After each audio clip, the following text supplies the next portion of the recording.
Howdy, howdy, howdy. What's up, the VC,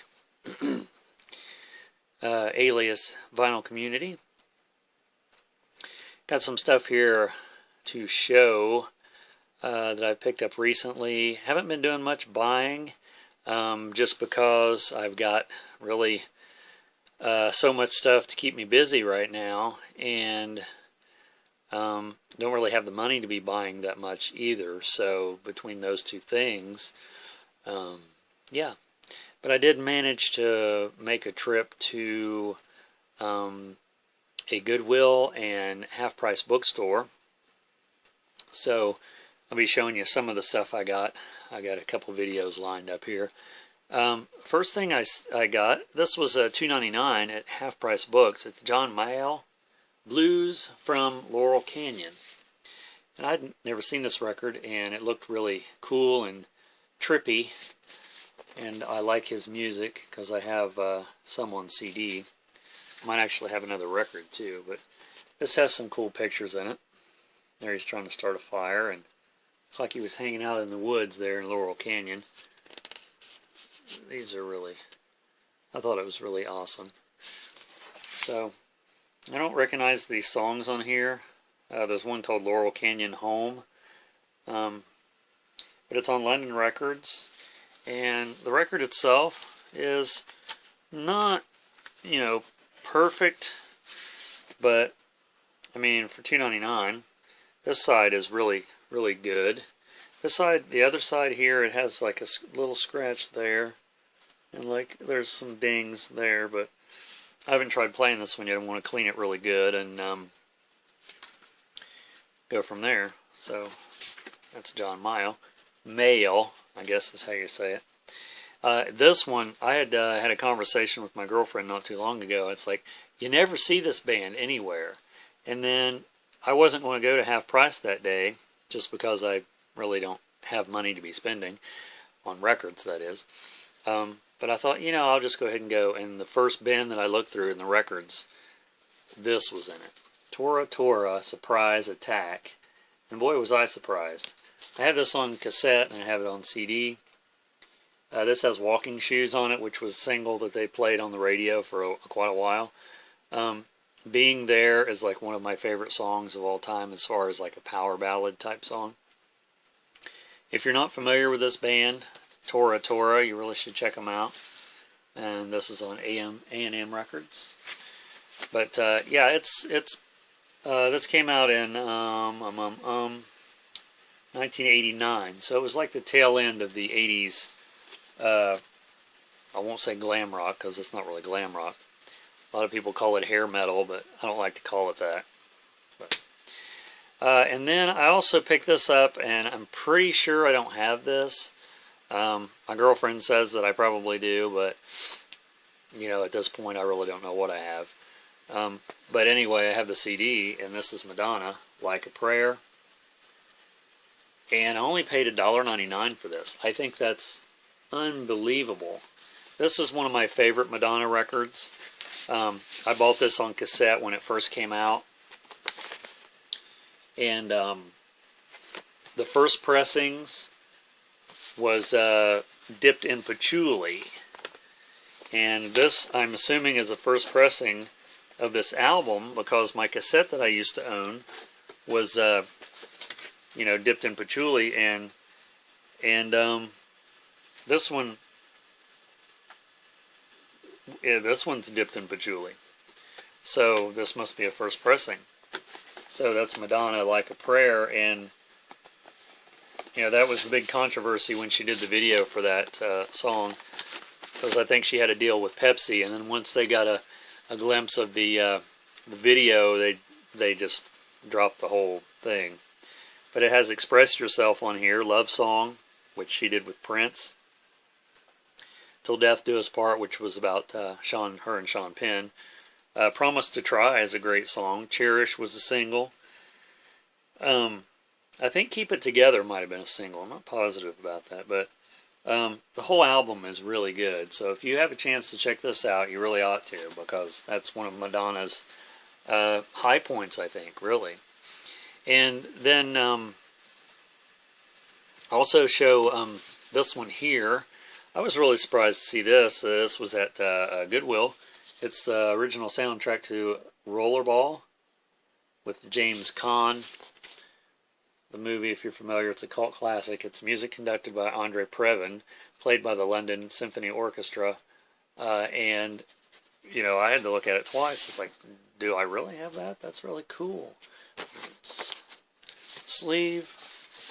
And there it is on United Artists.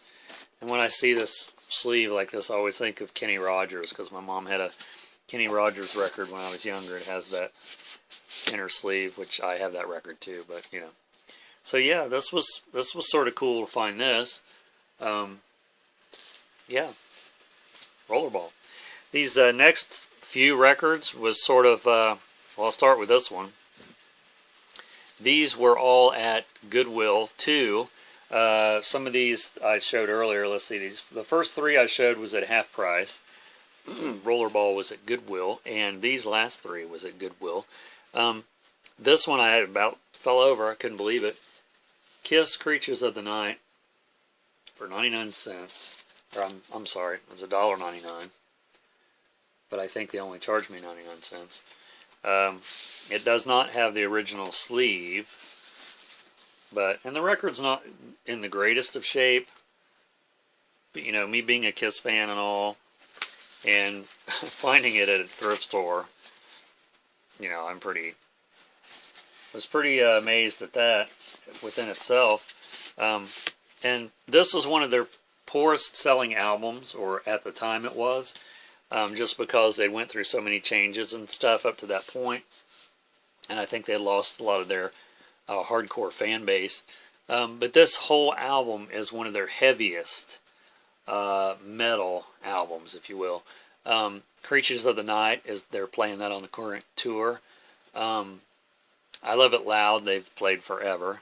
And War Machine, they're playing that on the current tour. So, but then there's a song on here Paul Stanley does. It's I Still Love You, which is a true power ballad within the definition of that. Saint and Sinner, Killer. I mean, every song on here is because they were trying to prove that they were a metal band to get their audience back, because Music from the Elder was right before this. And by the way, if you're curious for Music from the Elder by Kiss, go to my girlfriend's channel, Vintage Al. We have a series on there where it's called Verses, and one of us, we alternate picking albums to review, and we do a review video of that album and give our opinions and such. So if you're curious about that, check that out. We did, so far I think we're on the 5th episode, and we'll have another one of those coming up this Sunday. It's every other Sunday, so check that out. And then these last two that I got was also at Goodwill. This appears to be Kiss Rock and Roll Over, but it is not. It was an empty sleeve, okay? So I wanted the sleeve just because I'm a nerd like that. So I thought I'll just pick a random record here that's not in a sleeve.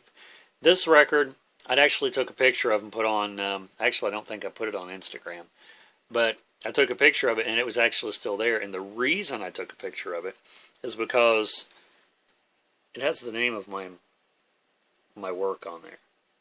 And it's a gospel record, or Christian. It's Christmas with the Imperials is what it is. So, just so I wouldn't be buying an empty sleeve, I threw that record in there just for the novelty of it. I mean, it's like an inside joke that only I would get. And then I found this one, Ace Frehley's solo album. At least that's what it appears to be. Once again, this was an empty sleeve too. It does have the original inner sleeve, which, you know, I'm buying it for that. And once again, I thought, okay, I'll just grab a random record and put in there. And I just happened to look down, and this record was laying there. Beatles, Sgt. Pepper's Lonely Hearts Club Band. So, I mean, how crazy is that? The Beatles in a Kiss record, in a Kiss sleeve. I mean, I did it, so it's not too crazy, but I'm surprised to see that Beatles record there, and it with or without a sleeve, just because people are so gaga over Beatles, you know, being collectible and all that stuff. I mean, I like the Beatles, don't get me wrong, but I think now that everything's been reissued and stuff, I mean, I don't think stuff is really super collectible if it's been out on reissue, especially more than once. But that's all I have in this video to show. I will be making another video to show some of the other stuff that I picked up. But thanks for my new subscribers, and leave me some comments. And by the way, we're still working on this record room that I'm in. Been doing a lot of stuff in my other areas of the of our place, or new place. So it's just like a constant unpacking, sorting, putting up, upstairs, downstairs. So it's just like, yeah, I'll be buying a lot more record shelves to make sure all my records are up on shelves, and then eventually categorize and alphabetize, which that's going to be a complete nightmare to do. But it's something that has needed to be done for a long time, and then I also will count my records to see how many I have, because I don't have a clue at this point. I'm also wanting to, I don't know if it'd be before that or after that, alphabetize my DVDs and my CDs, which is a whole nother nightmare. But you know, it takes time, and you got to sleep sometime. So, alright, well, I'll quit rambling on, and if you like this, give me a thumbs up, and we'll see you real shortly in the next video. Yep.